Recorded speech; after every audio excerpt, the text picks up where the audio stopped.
now? Yes, sir. Yes, sir. Okay. So the problem is find all maximal ideals of Z10. This was the problem, Z10 Yes, sir. solution. So let us see what is Z10. 0 bar, 1 bar, 2 bar, 3 bar, 4 bar, 5, 6, 7, 8, and 9. These are the elements. So ideal will be a subgroup.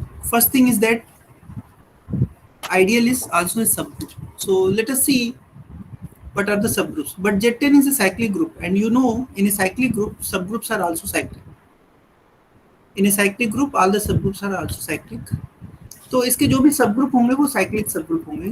तो better है इसके जो elements हैं उनसे हम सब group generate कर लें और हमको सारे सब ग्रुप्स मिल जाएंगे और फिर उसमें से हम देख लेंगे क्या आइडियल है और कौन सा उसमें मैक्सिमल है. ठीक है. तो चलिए subgroup generated by zero is zero सब group.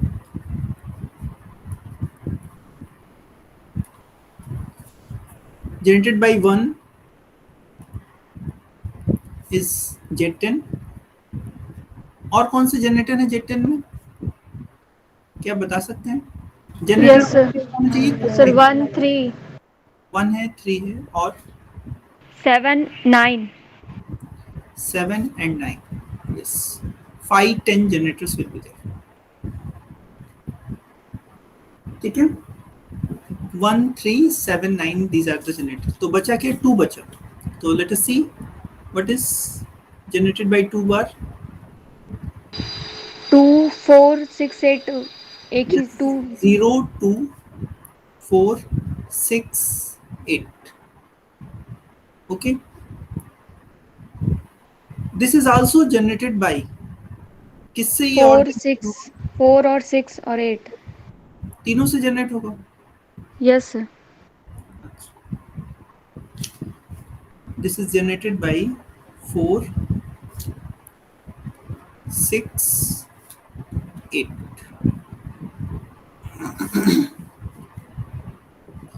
Okay. Now 3, what is 3 is covered, 4 is covered, 5. So there is one more 5. So subgroup generated by 5 is 0, 0, 5, sir. 0, 5. 6 is covered, 7 is covered, 8 is covered, 9 is covered. So everything is covered. So we have one subgroup here, 0, another is Z10, then this thing and this thing. ठीक है. तो Z10 तो कभी maximal ideal नहीं होगा. Maximal ideal क्या होता है? प्रॉपर होता है. तो इससे तो कोई मतलब नहीं है हमें. 0 एक आइडियल है और सब ग्रुप दूसरा है 2, 4, 0, 2, 4, 6, 8. क्या ये आइडियल भी है? और एक है 0, 5. तो 3 हमको मिले. इसमें से कौन आइडियल है ये देखिए और हमको बताइए. क्या ये हिस्सा आइडियल है इसका? ये सब group Yes, ideal? sir. Ideal है. Okay. Because these are all even numbers और जब भी हम इसमें से किसी भी नंबर से इसको मल्टीप्लाई करेंगे तो इवन और ऑड का प्रोडक्ट क्या आएगा? इवन आएगा. तो इन्हीं में से कोई नंबर आएगा. सो it is an ideal. Okay. What about this 0, 5? ये भी आइडियल है, Ideal है, sir. ओके. तो अब ये बताइए कि कौन सा आइडियल मैक्सिमल होगा?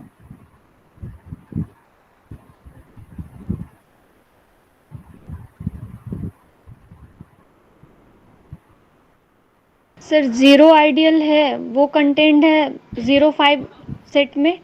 बट 0, 5 तो 0, 2, 4, 6, 8 में कंटेंट नहीं है. मतलब 0 का रिलेशन लिख सकते हैं कि वो I2 में है बट I2 I1 में कंटेंट नहीं है. तो फिर इसी में कंफ्यूजन हो रहा है कि मतलब किसको मैक्सिमल आइडियल कहे.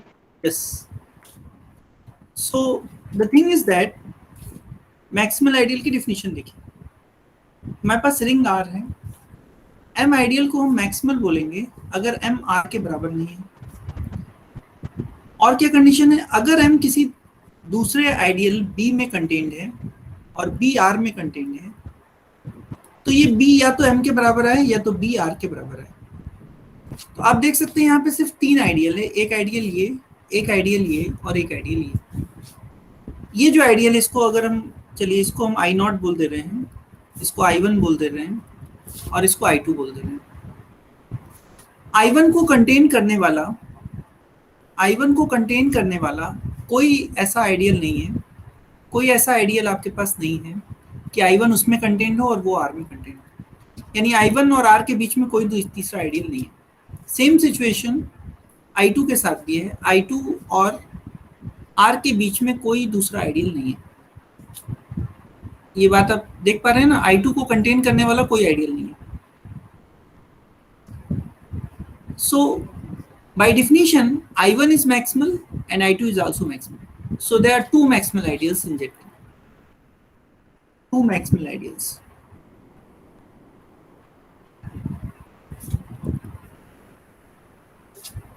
One is I1 and another is I2. I not तो मैक्सिमल नहीं होगा क्योंकि I नॉट दोनों में कंटेंट है, इसलिए दो मैक्सिमल है I1 और I2। ठीक है, इज इट ओके? दोनों आइडियल मैक्सिमल है। Yes sir. अच्छा, यही चीज अगर हम आपसे पूछें किसी जेडपी में, जेडपी क्या होती है? जेडपी फील्ड होती है, इसमें कौन सा आइडियल मैक्सिमल आइडियल है? Then what will be your answer? इसके अंदर कितने आइडियल होते हैं जेडपी के अंदर? या इनफैक्ट कोई भी फील्ड ले लें, हमने कोई फील्ड एफ ले ली, इसके अंदर कितने आइडियल होते हैं? Do you know how many ideals are there in a field? अच्छा, सपोज करो आई एक आइडियल है और ये इस फील्ड के अंदर कंटेंट है, ठीक है, तो जीरो तो होगा ही आई में। लेकिन सपोज करो कोई ऐसा एलिमेंट एक्स भी है इस आइडियल के अंदर जो कि जीरो नहीं है, तो इसका मतलब क्या होगा? x जो है वो फील्ड का एलिमेंट होगा, so this x will belongs to f also. Field में अगर कोई नॉन जीरो एलिमेंट है तो उसका इनवर्स भी होता है, सो इसका मतलब ये हुआ कि x इनवर्स क्या होगा? फील्ड में होगा। Now if I multiply x inverse with x, then because x is in ideal, so x inverse into x will be in ideal I. So it simply means that 1 belongs to I. और एक बार identity element, unit element पहुंच गया I के अंदर, तो इसका मतलब ये है कि कोई भी एलिमेंट हम लेंगे R, अगर हमने F में लिया, this implies R can be written as R into 1, and because 1 is in ideal, so R will be in ideal I. So it simply means that the whole field will be contained inside I, but I is contained in F, so F will be I. तो कोई भी ideal जिसमें zero से ज्यादा element है वो F के बराबर होगा। इसका मतलब फील्ड के अंदर कितने आइडियल हुए बताओ तो? Sir no ideal. एक आइडियल होगा सर। हाँ, एक आइडियल हुआ, जीरो आइडियल, लेकिन Yes, फील्ड yes. F भी खुद भी आइडियल है ना, एफ भी होगा सर। F भी दो होगा, आइडियल। तो दो आइडियल Yes. होगा। तो किसी भी फील्ड के अंदर दो ही आइडियल होंगे, एक जीरो एंड एक F। तो मैक्सिमल कौन है इन दोनों में? मैक्सिमल कौन है? इसमें मैक्सिमल एफ है सर। मैक्सिमल आइडियल हमेशा प्रॉपर होता है। सर जीरो है। जीरो है sir. Yes, so the maximal ideal of a कोई फील्ड नहीं इज, होगा। नहीं ये होगा जीरो, दिस इज लेकिन सर मैक्सिमल आइडियल। तो जीरो तो कंटेंट है एफ में सर। हाँ, लेकिन मैक्सिमल आइडियल की डिफिनीशन देखिए, मैक्सिमल आइडियल की डिफिनीशन क्या होती है? M is maximal if M is not equal to the ring R। पहली चीज कंडीशन क्या है? उसको रिंग R के बराबर नहीं होनी चाहिए, तो रिंग R कभी भी मैक्सिमल आइडियल नहीं होगा, ठीक है। दूसरी चीज ये है कि अगर कोई आइडियल B है, M B में कंटेन्ड है और B R में कंटेन्ड है, then what should happen? either M is equal to B or B is equal to R, यानी M और R के बीच में कोई तीसरा आइडियल नहीं होना चाहिए। तो अब देखिए जीरो, यहाँ पे सिर्फ दो ही आइडियल हैं, जीरो और एफ, और जीरो और एफ के बीच में कोई तीसरा आइडियल नहीं है, और जीरो एफ के बराबर भी नहीं है। So this satisfies all the condition of maximal ideal, so this is the maximal ideal. So zero is maximal ideal of a field. तो कोई भी फील्ड दी हो उसका मैक्सिमल आइडियल जीरो ही आता है ना। और हम लोग ये भी किए थे, जेड के मैक्सिमल आइडियल क्या आते हैं, do you remember what are the maximal ideals of Z?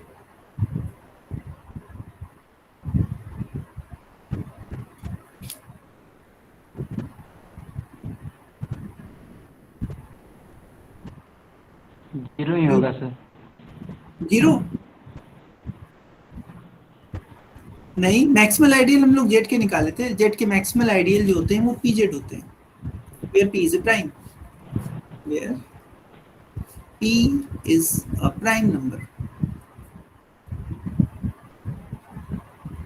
ठीक है, यानी जेड के मैक्सिमल आइडियल अगर आपसे बोले तो 2z is a maximal ideal of Z, 3z is a maximal ideal of Z, 5z is a maximal ideal of Z, 7z is a maximal ideal of Z.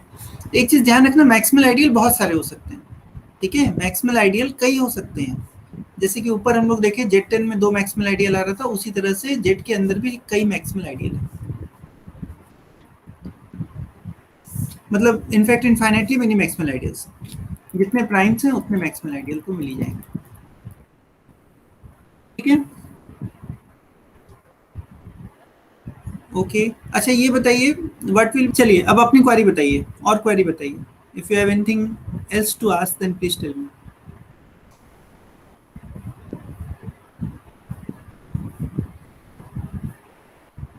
Sir क्या? Characteristic of Z4X का find करने में थोड़ा दिक्कत हो रहा है। हाँ देखो, जो भी कोई अगर रिंग है और रिंग के अंदर आइडेंटिटी एलिमेंट मौजूद है, जैसे हमने Z4 लिया, Z4 के अंदर जो है हमारे पास आइडेंटिटी एलिमेंट है 0 1 सर Z4X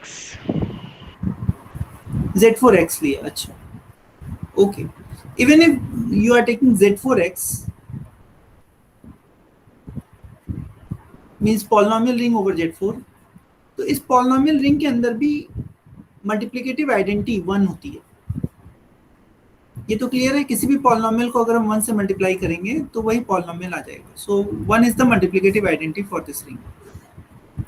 और जिस रिंग के भी अंदर मल्टीप्लिकेटिव आइडेंटिटी है, तो उस मल्टीप्लिकेटिव आइडेंटिटी का जो ऑर्डर होता है वही आपका कैरेक्टरिस्टिक होता है। ठीक है, मल्टीप्लिकेटिव आइडेंटिटी 1 है, इसका ऑर्डर देखिए। सो 1 को कितनी बार जोड़ने पर सबसे पहले आपको 0 मिलेगा, बताइए। 4 टाइम। बस, so the characteristic of this ring is 4।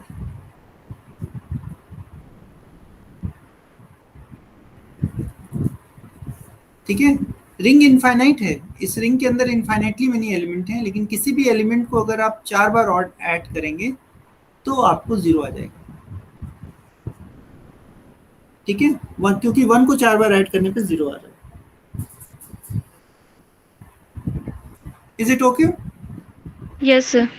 Sir zero divisor of Z5I, all zero divisor. Z5I okay. Sir 25 elements हैं इसमें, तो सबको चेक करना पड़ेगा ना कितना आएगा। So its elements will be of the form A plus IB such that AB belongs to Z5। तो मान लीजिए कोई जीरो डिवाइजर है, suppose A plus IB is a zero divisor.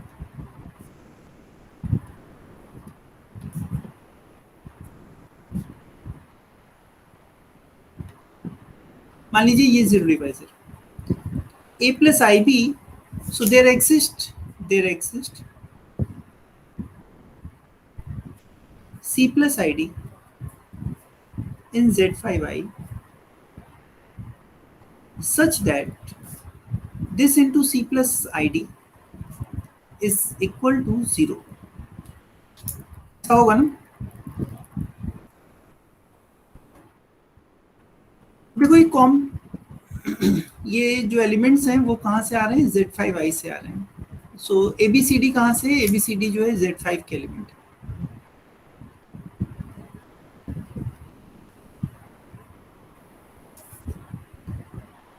Okay, सो इसका हम लोग प्रोडक्ट लेते हैं। AC plus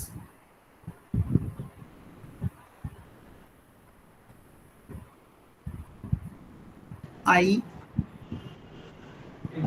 AD plus IBC minus BD is equal to 0.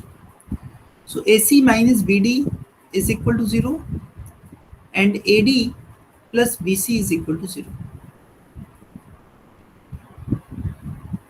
अगर A plus IB zero divisor है तो ऐसा C प्लस ID भी मिलना चाहिए, यानी C और D ऐसा मिलना चाहिए कि ये दोनों इक्वेशन जीरो आ जाएगी, बट यहाँ से कुछ खास पता नहीं लग रहा है।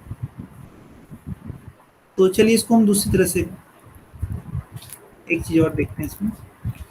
अगर A plus IB and C plus ID zero है तो अगर इसका हम कॉन्जुगेट ले लें, यानी A प्लस IB का complex conjugate C plus ID का भी कॉम्प्लेक्स कॉन्जुगेट लें तो वो भी जीरो आएगा। So it simply means that A minus IB and C minus ID will be 0. So let me multiply this 1 and 2. So what will we get is that multiply 1 and 2.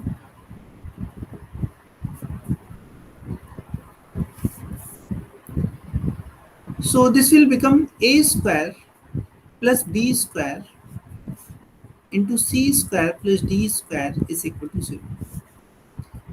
And this ABCD belongs to Z5. लेकिन ध्यान दो Z5 क्या है? Z5 एक field है और field में दो एलिमेंट का प्रोडक्ट जो है जीरो आ रहा है। इसका मतलब दोनों में से एक को जीरो होना पड़ेगा, यानी A square plus B square zero हो या C square plus D square zero हो। ठीक है, अच्छा, इसका मतलब A plus IB zero divisor तभी होगा जब A square plus B square zero आए, है ना। अब चलिए Z5 के एलिमेंट को देखते हैं। Z5 के जो एलिमेंट्स हैं वो क्या है? 0 1 2 3 4।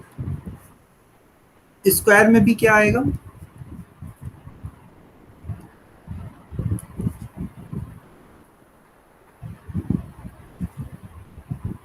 यही होगा स्क्वायर। 0 का स्क्वायर 0, 1 का स्क्वायर 1, 2 का स्क्वायर 4, 3 का स्क्वायर 9, दैट इज 4, 3 का स्क्वायर 4 एंड 4 का square 1।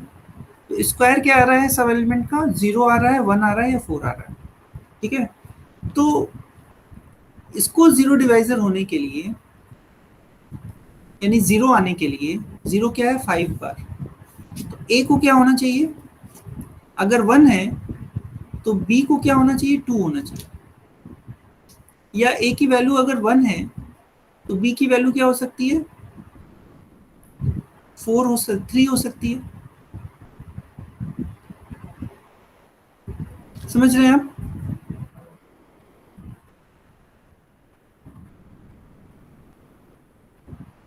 Yes sir.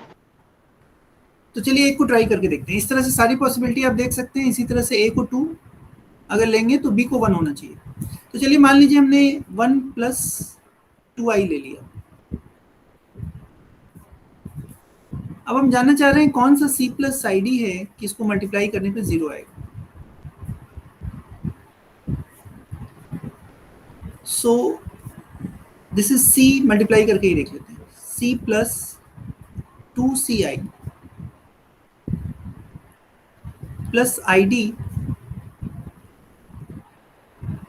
minus 2D is equal to 0 and C minus 2D is equal to 0 and 2C plus D is equal to 0. तो हम लोग system of linear equation में पहुंच गए और ये, लेकिन इसका सोल्यूशन हमको कहाँ ढूंढना है? इस फील्ड के अंदर, Z5 के अंदर ढूंढना है। तो चलिए इसमें हम लोग 2 से मल्टीप्लाई कर देते हैं। So this equation will become 2c plus 4d is equal to 0. Now subtract these two equation, star and double star. So this is 3d is equal to 0. So you have d is equal, has to be 0.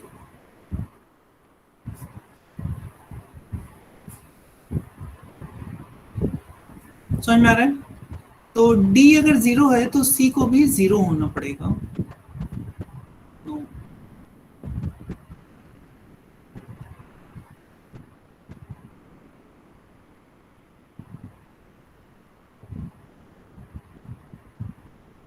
So it means we are getting 0.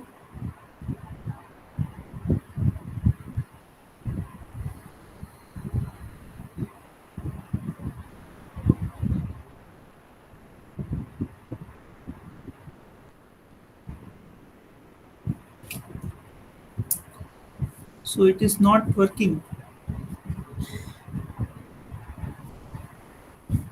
मतलब 1 plus 2i को अगर हम zero divisor मान रहे हैं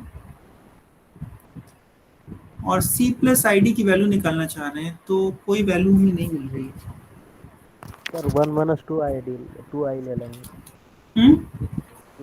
c equal to 1 और d equal to -2. नहीं कुछ गलती कर रहे हैं क्या हम लोग? यस सर, वहाँ पे c plus 2ci plus I D. c minus 2d लेना था. हाँ, अलग ले लीजिए.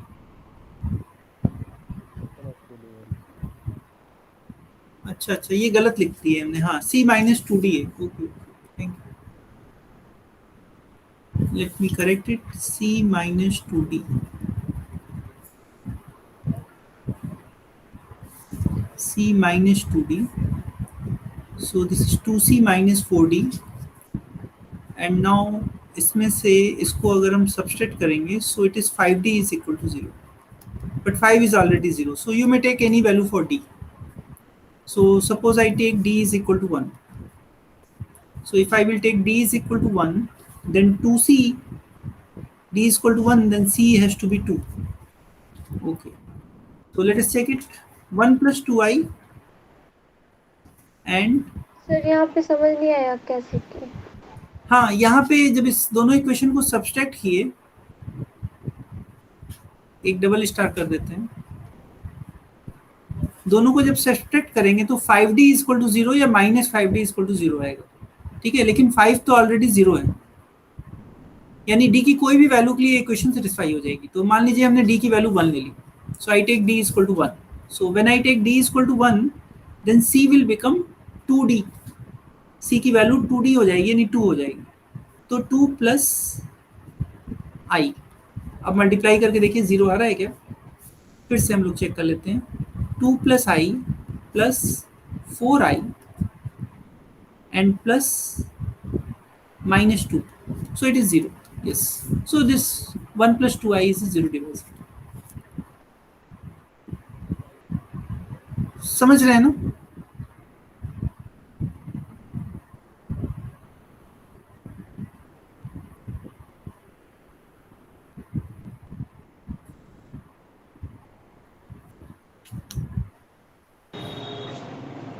तो इस तरह से आप सारे जीरो डिवाइजर्स इसके निकाल सकते हैं.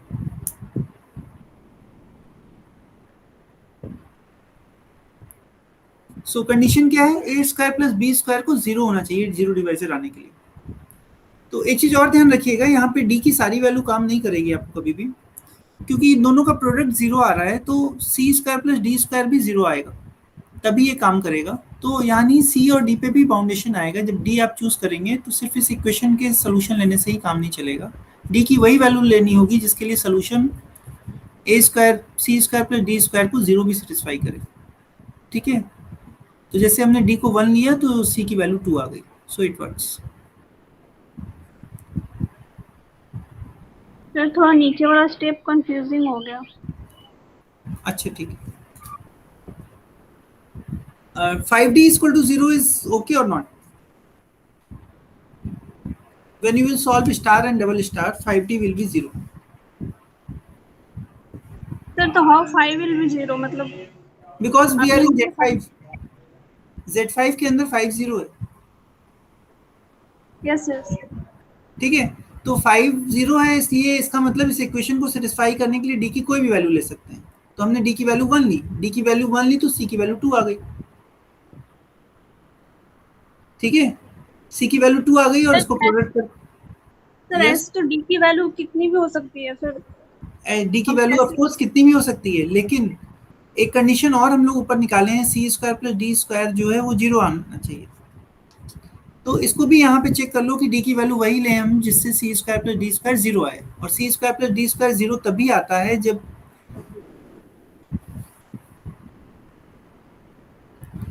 ओके जैसे डी की वैल्यू अगर हम 1 लेंगे तो सी की वैल्यू 2 या 3 में से कोई आएगी। तो अगर सी की वैल्यू 2 या 3 इस इक्वेशन से भी आ रही है तो ठीक है, अदरवाइज डी की वैल्यू वर्क नहीं करेगी। तो सपोज करो हमने डी की वैल्यू 2 ले ली, डी की वैल्यू 2 ले ली तो डी स्क्वायर कितना हो गया, 4 हो गया, यानी सी स्क्वायर को 1 आना चाहिए। तो सी स्क्वायर 1 आना चाहिए, और इस इक्वेशन से जब हम सी की वैल्यू निकालेंगे तो सी की वैल्यू आती है 2d, तो सी की वैल्यू 2 आनी चाहिए। तो अगर 2 स्क्वायर 1 है तब तो हो जाएगा, लेकिन 2 स्क्वायर देखिए 4 है ना, तो ये वैल्यू काम नहीं करेगी, डी की ये वैल्यू काम नहीं करेगी। आप इसको रख के देख सकते हैं।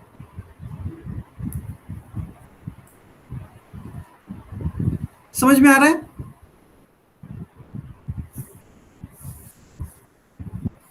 आई थिंक ओके, फिर से देखिए 5d इक्वल टू 0 आया, तो d की हम कोई भी वैल्यू ले सकते हैं, d की वैल्यू 0 1 2 3 4 ले सकते हैं, that is okay. Yes sir. लेकिन एक और कंडीशन है हमारे पास, यहाँ से c की वैल्यू आती है 2d। तो इस इक्वेशन का यूज करते हुए अगर हम c की वैल्यू निकालेंगे तो d की वैल्यू यहाँ पे लिख दे रहे हैं d, और इस d के करस्पॉन्डिंग c की वैल्यू जो है 2d। तो d की वैल्यू क्या क्या आएगी, देखिए c की वैल्यू क्या क्या आएगी, c की वैल्यू आएगी 0, 0 से हमको चाहिए नहीं, हमको नॉन जीरो चाहिए, ये आएगी 2, यहाँ से वैल्यू आएगी 4, यहाँ से आएगी वैल्यू 9 यानी 4, सॉरी 6 यानी 1, एंड 8 यानी 3, ये वैल्यूज आएंगी। ठीक है, डी की इस वैल्यू के लिए ये वैल्यू आएगी। अब देखिए इसमें से कौन सी ऐसी वैल्यू है जो C square plus D square को 1 बना रही है। C square plus D square calculate कीजिए, C square plus D square 0 आ रहा है, तो सी स्क्वायर यानी 4 प्लस 1, यहाँ से 0 आएगा, सी स्क्वायर प्लस डी स्क्वायर, सी स्क्वायर प्लस डी स्क्वायर, यहाँ पे अगर हम लिख दें सी स्क्वायर प्लस डी स्क्वायर कितना आ रहा है, तो यहाँ पे 0 आएगा, यहाँ पे सी स्क्वायर प्लस डी स्क्वायर 0 है, यहाँ पे सी स्क्वायर प्लस डी स्क्वायर निकालेंगे तो क्या आएगा 16 यानी 1 and 4, so it is 0, and यहाँ से भी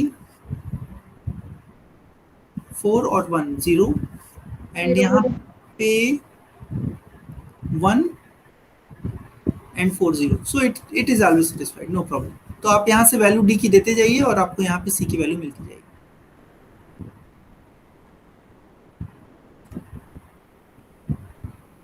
तो आप इनमें से कोई भी एलिमेंट को लीजिएगा, ये सब आपके जीरो डिवाइजर से निकलेंगे। ठीक है, और इन सब में से किसी को भी इससे 1 + 2i से मल्टीप्लाई करिएगा तो 0 आ जाएगा।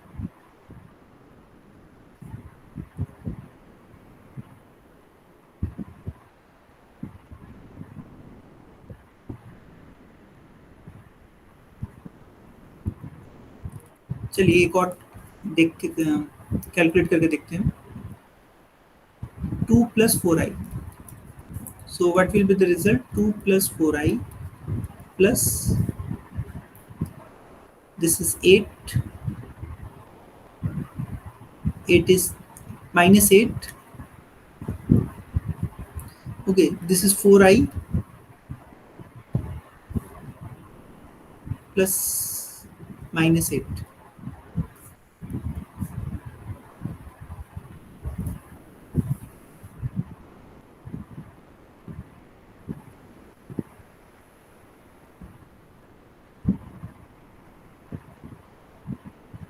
so it is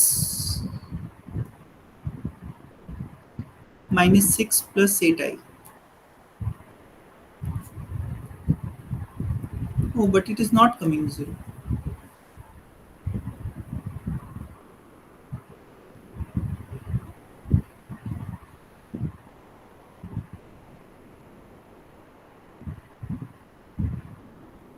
Am I doing some mistake somewhere?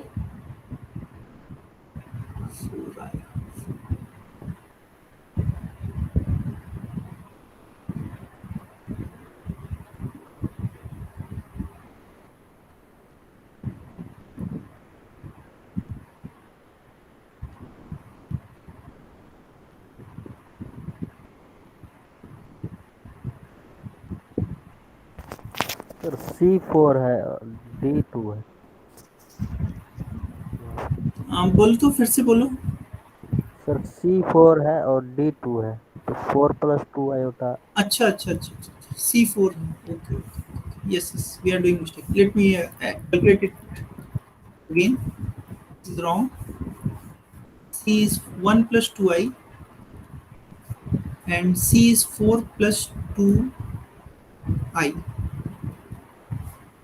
So what is this? 4 + 2i plus 8i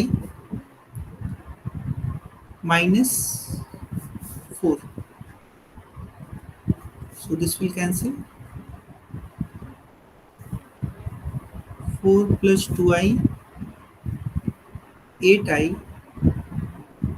and minus 4. So again it is 10i. Yes, 10i is 0. So this is 0. Yes. So it is 0 divisor. Is it okay? So these all are actually 0 divisors. यहाँ पे जितने element आए ये सब भी 0 divisors हैं, ये भी 0 divisors हैं। और इन जनरल 0 divisors निकालने का जो तरीका हो गया वो ये हो गया कि आप ऐसे कॉम्बिनेशन ए और बी चूज करिएगा कि a² + b² 0 आ जाए। So then that those elements will be 0 divisors.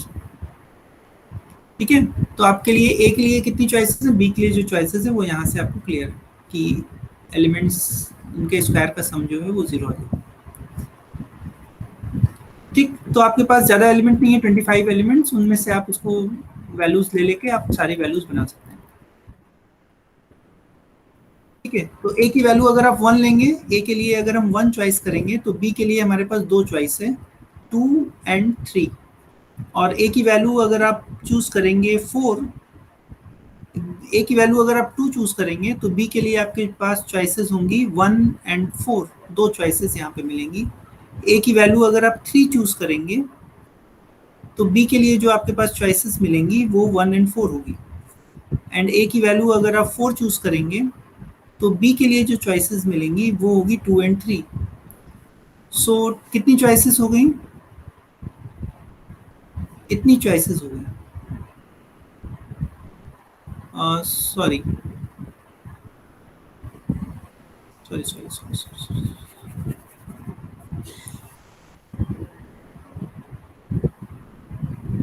8 choices होगी ना, 8 choices. So there are 8 choices, so 8 0 divisors आपको यहाँ पे मिल जाएंगे।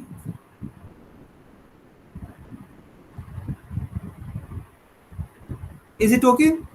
So you will have total 8 0 divisors and you can list all the elements. 1 + 2i, 1 + 3i, 2 + i, 2 + 4i, 3 + i, 3 + 4i, 4 + 2i and 4 + 3i. These are the 8 elements. That is 8 0 divisors. Is it okay? Sir last में क्या बोले, वो 2 + i जो choices बता रहे थे वो आवाज नहीं आया। ओके मैं ये कह रहा हूँ कि एक के लिए, ए की वैल्यू 1 के लिए आपको 2 मिलेगा। Yes sir. कौन कौन सा मिलेगा? 1 + i, 1 + 2i एंड 1 + 3i। ये 2 0 डिवाइजर्स मिले। ए की वैल्यू 2 के लिए 2 + i एंड 2 + 4i, 2 यहाँ से मिल गए। ए की वैल्यू 3 के लिए 3 + i एंड 3 + 4i, 2 यहाँ से मिल गए। एंड ए की वैल्यू अगर हम लेंगे 4 तो 4 + 2i एंड 4 + 3i, 8 0 डिवाइजर्स आपके मिल गए। आप ये सारे लिस्ट कर सकते हैं। These are the 8 सर, 0 हमें divisors. सी और डी फाइंड करने की जरूरत नहीं है ना? सी और डी तो हम आपको बता रहे थे कि किसको किससे मल्टीप्लाई करने पर 0 आ रहा है। जैसे कि 1 + 2i में कौन सा ऐसा एलिमेंट है जिससे मल्टीप्लाई करने पर 0 आ रहा है, तो आप सी और डी नहीं भी निकालेंगे तब भी 0 डिवाइजर्स तो ये हैं ही हैं।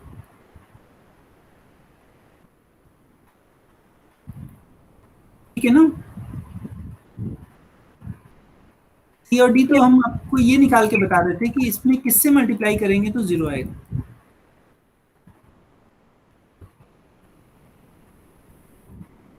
सर 0 नील इम्पोर्टेंट एलिमेंट है या नहीं है? हाँ, 0 नील पोटेंट एलिमेंट है। वहाँ टेस्ट में जो हमने मार्किंग की थी उसमें मिस्टेक थी और उसका सारा मार्किंग हम आपका करेक्ट कर देंगे। 0 is a nilpotent element, of course 0 is nil potent.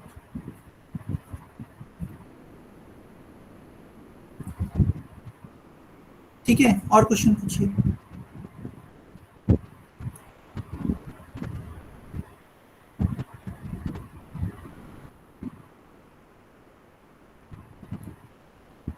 Sir characteristics of Z निकालेंगे। जेड में एलिमेंट जो है वो 0, 2, 4, 6, 8, 10 जो आपने दिया है पिछले वो में टेस्ट में।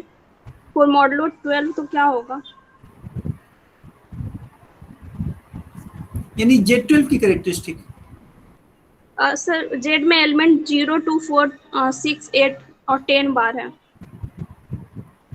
0, 2, 4, 4, 6, yes up to 10 6, 8 and 10. and modulo 12। Yes. ठीक, इस रिंग को हम आर नाम दे दे रहे हैं। चलिए, इसकी कैरेक्टरिस्टिक निकालनी है। ओके,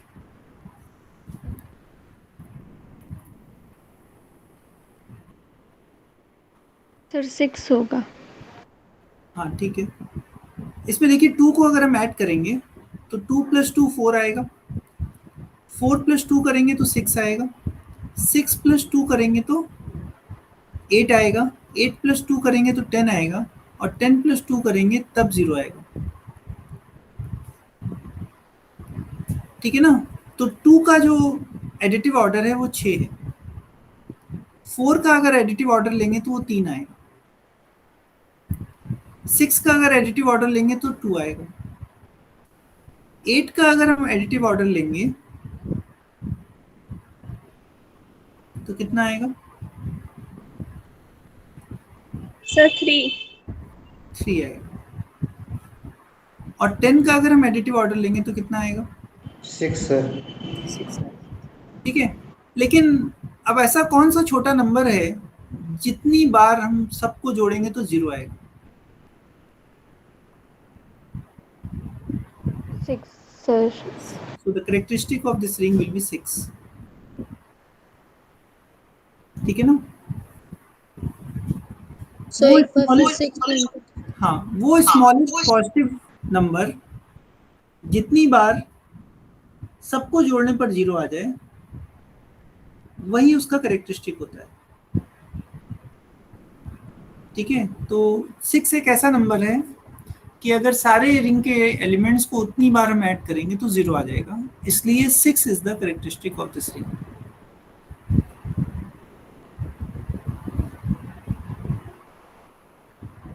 ठीक है,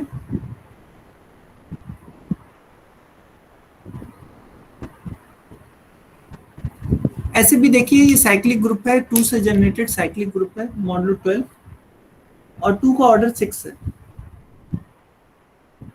तो 2 6 से पहले तो 0 होगा नहीं, इसलिए कैरेक्टरिस्टिक 6 ही आएगी और 6 से ऊपर कोई की कैरेक्टरिस्टिक जाएगी नहीं क्योंकि ग्रुप का ऑर्डर ही 6 है, एडिटिव ऑर्डर 6 है। ठीक है ना। सो 6 is the characteristic of this. और पूछिए। सर Z3 + Z6 का एलिमेंट्स कैसे लिखेंगे? जैसे A, B के फॉर्म पे आएगा पर लिखेंगे कैसे? ओके,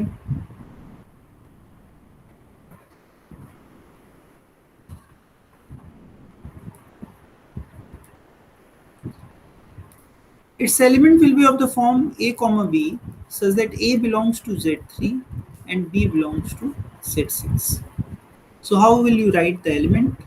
Suppose हमने Z3 से 0 लिया तो 0 1 0 2 0 3 0 4 0 5 and of course 0 0 will be there।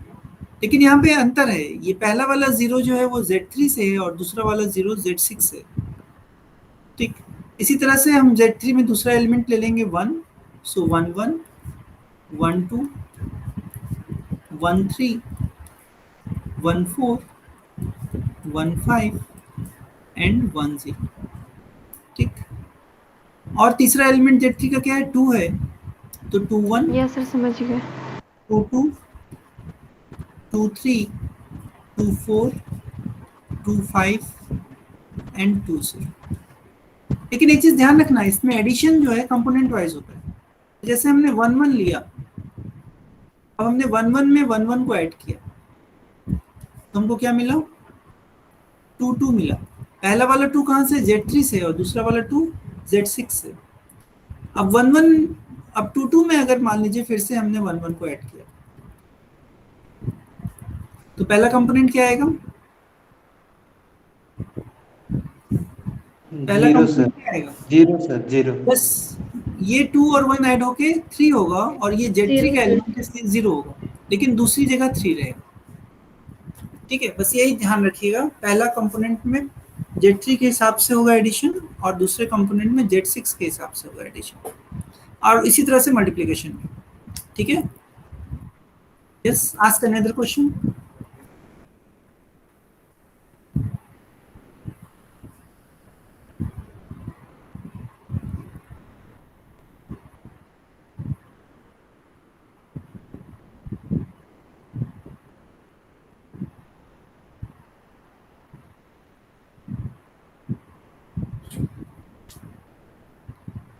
Okay, no problem. If you don't have any question,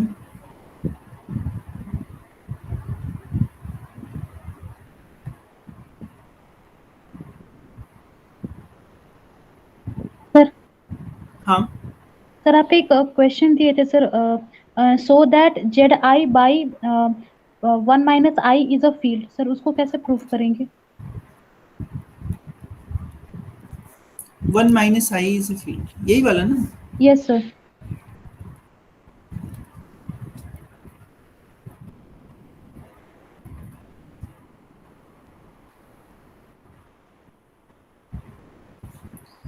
देखो, शॉर्ट में हम बताते हैं आपको। क्वेश्चन में 1 माइनस आई जो है, इसको अगर हम बार की तरह लिखें, इसका मतलब हुआ 1 माइनस आई प्लस 1 माइनस आई। तो ये एक तरह का जीरो एलिमेंट, यानी 1 जो है वो आई के बराबर है। ठीक है, सो जेड आई अपॉन 1 माइनस आई के जो एलिमेंट्स होंगे वो किस फॉर्म के होंगे एक्चुअल में, A plus I B plus ideal generated by 1 minus I such that A B belongs to Z, इस फॉर्म के होंगे। लेकिन जैसा कि अभी हम लोग ने देखा कि 1 और आई इक्वल है क्वेश्चन करने के बाद, तो 1 और आई इक्वल है, तो इस आई की जगह हम 1 रख सकते हैं। So this element can be written as A plus B plus 1 plus I such that A B belongs to Z. तो इस फॉर्म में हम इसको लिख सकते हैं। ए बी इंटीजर है, और यानी ए और बी कोई भी इंटीजर हो सकता है, इसलिए सारे इंटीजर यहाँ पे आ गए। तो हम इसको simply A plus 1 plus I B type का लिख सकते हैं, क्योंकि बी को अगर हम सारे इंटीजर के ऊपर वेरी कराएंगे तो फिर से सारे इंटीजर ही मिलेंगे। So A belongs to Z, we can write it like this. लेकिन देखो एक चीज और है, अगर 1 बार और आई बार बराबर है, तो इसका अगर हम स्क्वायर करेंगे तो 1 बार और माइनस 1 बार भी बराबर है। इसका मतलब ये हो गया कि 2 बार 0 आएगा, यानी जब भी इंटीजर, ये इंटीजर a 2 से ऊपर जाएगा तो 0 आ जाएगा, क्योंकि 2 बार कहाँ चला गया, 0 होने का मतलब इस आइडियल के अंदर चला गया। So you will have only 2 elements, 0 bar here and 1 bar here. So there is only 2 elements in this ring, so this ring is actually a field, and you may see that both these two elements are not equal, means 1 plus 1 minus I is not equal to 1 minus I। ये आप देख सकते हैं, क्योंकि 1 को हम लोग 1 minus I into something नहीं लिख सकते। a plus ib अगर लिखना चाहेंगे, then you will not get a plus ib to be an integer value। इसको अगर सॉल्व करेंगे तो a और b की इंटीग्रल वैल्यू नहीं आएगी, इसलिए ये पॉसिबल नहीं है। इसलिए 1 इसमें बिलोंग नहीं कर रहा है। इसलिए ये क्या है, ये वाला हिस्सा 0 बार है, और ये वाला हिस्सा क्या है, ये 1 बार है। तो 0 बार और 1 बार बराबर नहीं है। So you have 2 distinct elements and there are only 2 elements. तो ये फील्ड है, 2 एलिमेंट की फील्ड है। So in this way you can show that it is a field of order 2.